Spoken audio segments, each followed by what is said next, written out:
அன்பு, பாசம், உணர்ச்சிகள் ஒரு சமுதாயத்தை கூட்டி ஒரு பெரிய கூட்டத்துக்கு தலைவனாகிறது, இப்படிங்கிறதுல முக்கிய அங்கம் வகிக்கக்கூடியவங்க தான் அந்த கடகராசி நேயர்கள். பெரிய தலைவனாகக்கூடியவங்க. குரு பகவான் ஜென்ம ராசிக்கு வரக்கூடிய காலகட்டம், ஜென்மத்தில் குரு வனவாசம்னு ஒரு வாசகம் உண்டு.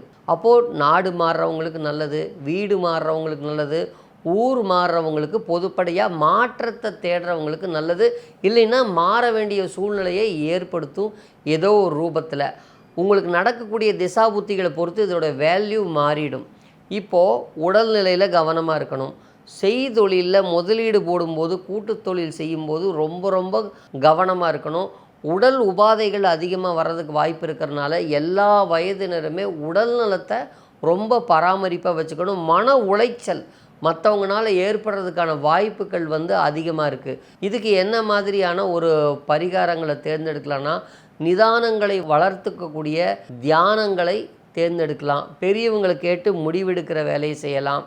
பக்கத்தில் இருக்கிற கோயிலில் போய் அடிக்கடி மௌனமாக இருந்து தியானம் பண்ணும் பொழுது, ஜீவ சமாதிகளில் போய் தியானம் பண்ணி சில தான தர்மங்களை வியாழக்கிழமை கொடுத்துட்டு வரும்போது நிச்சயம் ஒரு மன அமைதியும் தைரியமும் நம்பிக்கையும் கிடச்சி இந்த காலகட்டத்தை கடந்து வரக்கூடிய ஒரு நல்ல நிலையை தெய்வம் உங்களுக்கு கண்டிப்பாக கொடுக்கும்.